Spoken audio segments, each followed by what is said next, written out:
For the 6th time performing on the grand stage, Sapangdaku Youth Cultural Group aims to wow not just local spectators but also the rest of the world for this year's Sinulog sa Sugbo Philippines 2024. A team of 64 dancers and 150 props men eyes to convince tourists all around the world to visit and experience Cebu through their performance.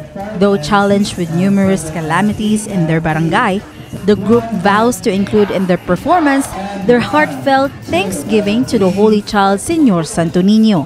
Sapangdaku's Barangay Captain, 𝗬𝗫𝗀𝗃 Ladrazo, wishes for their contingent to fully enjoy the dance and deliver a flawless performance this 2024. Managugtanon jud ko nga moapil tungod pud sa ato ang kanang pangandoy pud ba nga kaluyan ta sa ato ang kuan ni sa ato ang balaang bata nga si Señor Santo Niño nga tagaag may panglawas ang tibok barangay Sapangdaku. 𝗦𝗽𝗃𝗂𝗍 Caayon, the newly elected Sangguniang Kabataan chairperson of Barangay Sapangdaku, is set to perform as the festival queen of the group. She added that the group will also be highlighting the beginnings of Christianity in Cebu.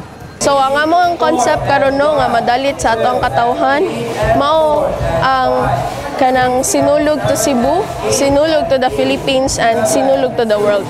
Kani ang konsepto sa mong sayaw maka-attract siya sa mga tourist para diri sa ato ang Cebu. Aljon Santa Rita, 𝗬𝗽𝗃𝗃𝗃 and 𝗦𝗽𝗃𝗃𝗃𝗃, the contingent's choreographers and dance masters, aim to inspire the team, especially those dancers who are participating for the first time. In 2017, Sapangdaku was also recognized as 5th placer in the Sinulog sa Barangayan, and they have high hopes of achieving more success in this year's Sinulog Festival. Nga hatagan tag may lawas ang tibok barangay Sapangdaku kitang tanan taga barangay Sapangdaku atong iampo nga magmalapuson ni nga mao nga kalihukan sa ato ang sinulog sa kabataan dinis barangay Sapangdaku.